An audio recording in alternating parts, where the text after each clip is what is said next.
Bien-aimés dans le Seigneur, frères et sœurs en Jésus-Christ, que la paix et la grâce de Dieu soient avec chacun de vous. Nous saluons tous les membres du groupe Contemplation Divine. Nous saluons également tous les fidèles auditeurs, les fidèles amis et des autres groupes qui partagent avec nous ce temps de méditation et de prière. Donc c'est le privilège d'être ensemble pour partager pendant quelques minutes la méditation de la parole du Seigneur. Prions le Seigneur.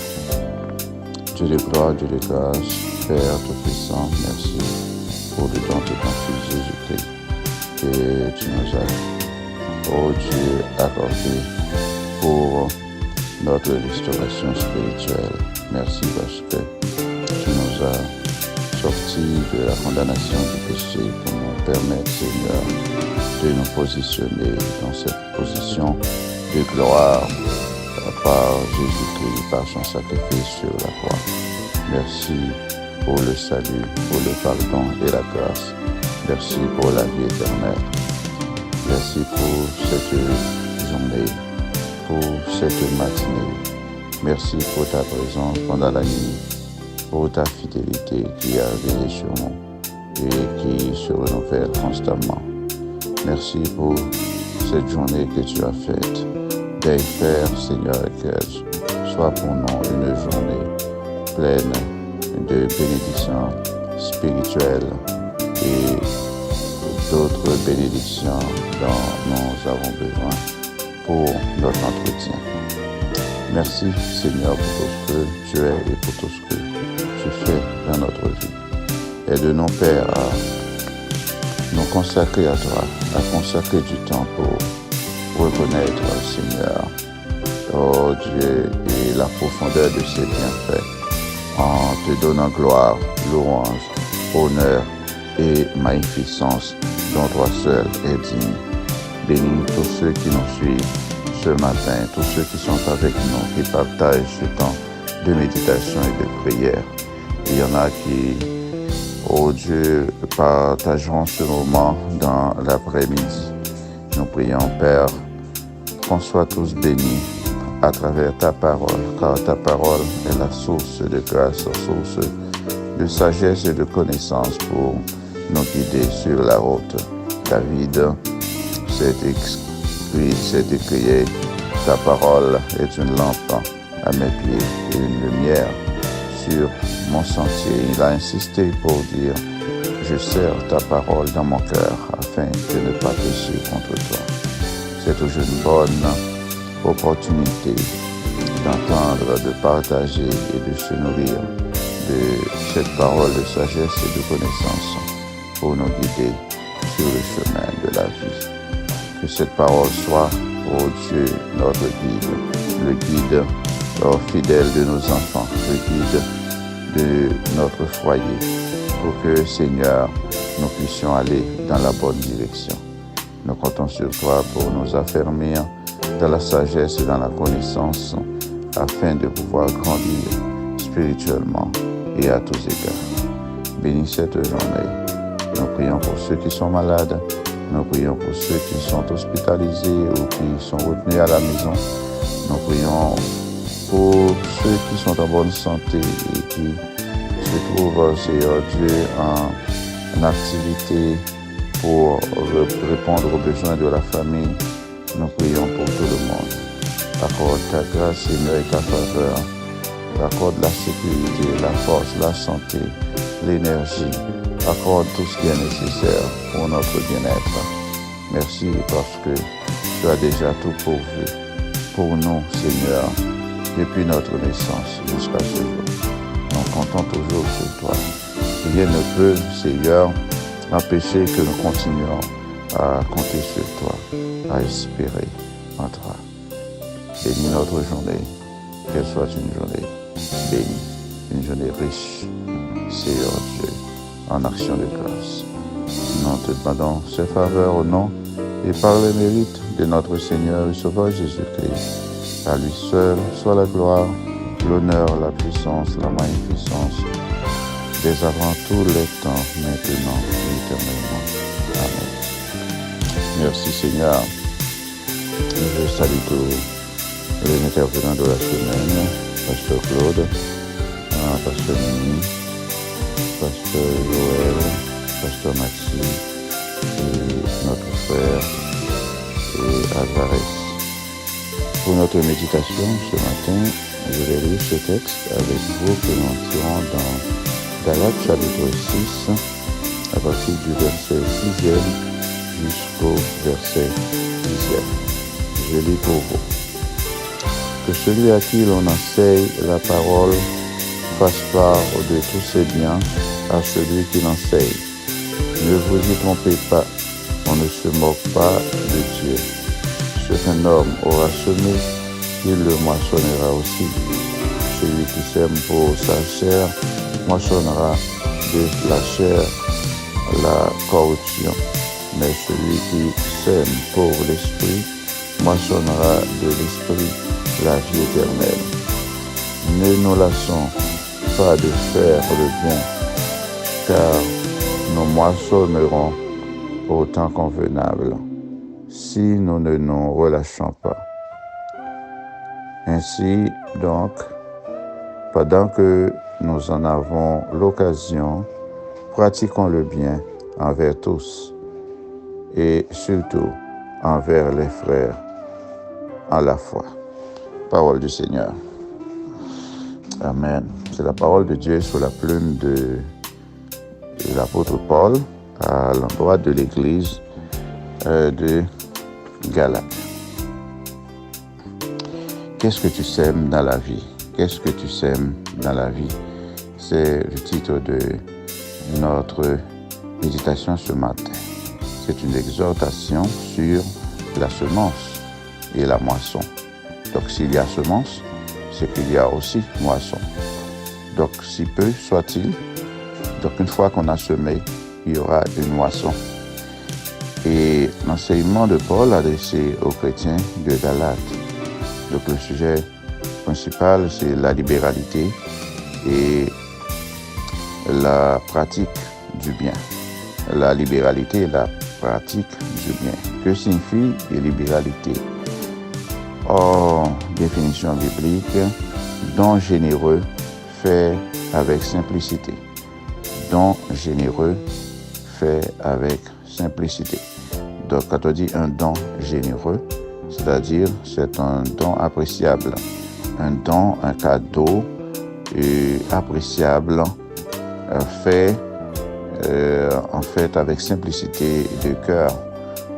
Et j'espère que vous comprenez bien le sens lorsque l'auteur dit don généreux fait avec simplicité. Donc généreux ici en sens, don généreux. Et généreux, c'est l'adjectif dérivé de générosité. Générosité, c'est le fait de mettre à la disposition des autres ce que Dieu nous donne comme richesse, comme grâce. Et dans cet ordre d'idées, Paul ordonne de donner de tous ses biens à celui qui enseigne la parole. Donc des gestes d'amour et de partage envers ceux qui enseignent la parole. Donc, j'espère que vous allez peser chaque mot comme je le fais moi-même et comme je prends le temps aussi de vous l'expliquer. Donc, Paul enseigne ou bien ordonne. Donc, Paul ordonne de donner de tous ses biens à celui qui enseigne la parole. Donc, de faire des gestes d'amour et de partager avec celui qui enseigne ou bien ceux qui enseignent la parole de Dieu. Il faut partager avec eux les biens que Dieu nous donne. Ne soyez pas difficile à partager avec ceux qui vous enseignent un peu de votre avoir. Donc il y a des bénédictions à le faire. La parole de Dieu dit qu'il y a plus de bénédictions à donner qu'à recevoir. Donc il y a ici une recommandation. Ce n'est pas un conseil, c'est plus qu'un conseil. Ce n'est pas un conseil tout simplement. Donc le texte emploie ici le mode impératif. Donc c'est partager ou bien donner. Donner. Donc la parole déclare que c'est une bonne pratique. Savoir être généreux quand c'est nécessaire, c'est une bonne pratique, c'est une bonne chose. Donc celui à qui l'on enseigne fasse part de tous ses biens à celui qui l'enseigne. Fasse part de tous ses biens, c'est-à-dire donne une partie de ses biens, partage ses biens avec celui qui l'enseigne. Et qu'est-ce qu'on doit comprendre? Qu'est-ce qu'on doit comprendre dans cette parole? C'est une parole très profonde, mais souvent sur laquelle nous passons à pieds joints. Nous ne prenons pas suffisamment de temps pour bien comprendre ce que l'auteur ou bien l'apôtre veut nous enseigner. Et donc, l'enseignement de la parole a un prix. L'enseignement de la parole de Dieu a un prix. L'enseignement a un prix non seulement pour les gens auxquels s'adresse cette recommandation, mais l'enseignement de la parole a un prix aussi pour celui qui l'enseigne. Parce qu'enseigner la parole de Dieu, ce n'est pas une chose facile. Cela demande premièrement une connaissance de la parole. Et pour connaître la parole, ça prend du temps. Cela prend du temps. Cela prend du temps. Cela prend aussi des recherches. Cela prend aussi des documents. Cela prend aussi des efforts extrêmes, des efforts, de très grands efforts, je peux dire. Donc, c'est un facteur important dans la vie. Donc, celui qui enseigne, consacre du temps pour préparer son enseignement. Et c'est une première chose. Et le premier cadeau que vous pouvez accorder à celui qui enseigne, c'est l'écoute. Ça, c'est le premier bien que vous pouvez accorder à celui qui enseigne, c'est l'écoute. Le fait de savoir, en fait, qu'on est intéressé à l'enseignement, qu'on fait des efforts pour, recevoir cet enseignement, qu'on montre de l'enthousiasme pour recevoir cet enseignement, c'est le premier encouragement que vous puissiez donner à l'enseignant. Et deuxièmement, pour tout travail mérite un salaire, tout travail a un prix. Et l'apôtre Paul qui le dit, l'apôtre Paul n'est pas un cupide, l'apôtre Paul n'est pas quelqu'un qui recherche la faveur des autres. D'ailleurs, il était faiseur de tente, il travaillait pour gagner son pain et il ne dépendait pas de l'Église. Il ne voulait rien recevoir des églises, sauf peut-être de l'Église, d'une église, d'une des églises. Donc, l'apôtre Paul est un vrai travailleur et il n'a pas beaucoup d'intérêt peut-être à parler de ça si ce n'était pas vraiment important. Donc, celui qui enseigne, donc l'enseignement a un prix. L'enseignement de la parole a un prix. C'est un facteur important dans la vie. C'est un investissement important, l'enseignement. Cela mérite tous nos biens. Hein? Cela mérite une part de tous nos biens. Ceux qui connaissent l'importance de l'enseignement de la parole de Dieu ou bien de l'enseignement en général devraient tout donner pour pouvoir obtenir cette connaissance-là, pouvoir obtenir l'enseignement dont il a besoin. Malheureusement, c'est la critique, la mauvaise critique parfois qu'on reçoit en retour. Mais Paul insiste pour dire, on ne se moque pas de Dieu.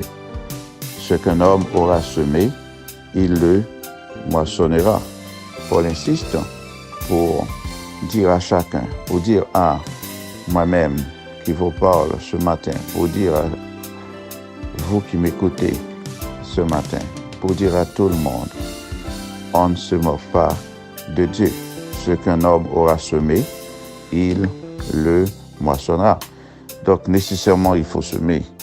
Donc, ou bien on sème le bien, ou bien on sème le mal. Si on ne sème pas le bien, on sème le mal. Donc, il y a beaucoup plus d'intérêt à semer le bien parce que la moisson viendra. Si vous semez le bien, vous allez quand même moissonner le bien, beaucoup de bonnes choses. Mais si vous semez le mal, eh bien, la moisson, ce sera de toute façon le mal et les malédictions, des situations, en fait, de honte, des situations difficiles. Donc, si tu apprécies l'effort des autres, on appréciera ton effort. Si tu aimes les autres, on t'aimera aussi. Si tu moissonneras de toute façon selon ce que tu as semé. Tu supportes les autres, on te supportera. Tu méprises les autres, on te méprisera. Donc c'est ça la vie. Et c'est comme ça, c'est une réalité vérifiée, que chacun peut vérifier. Si vous semez le bien, vous allez récolter le bien. Au moment inattendu, à un moment vraiment inattendu, vous allez récolter ce que vous avez semé. Surtout lorsque vous êtes en difficulté, Dieu met à votre disposition des gens pour vous aider. Et la plupart de ces gens vont dire, monsieur, voilà ce que vous avez fait pour moi à un certain moment donné. Et parfois, il vous arrive d'oublier que vous avez fait quelque chose. Pourtant, la personne qui a reçu le bienfait n'oublie jamais. Et ça continue de grandir dans son cœur. Et la récompense, de toute façon, la moisson, de toute façon, arrivera un jour. Donc, ce sera pour ton bien ou bien pour ton malheur. Semer, c'est une chose inévitable. Chacun sème dans la vie.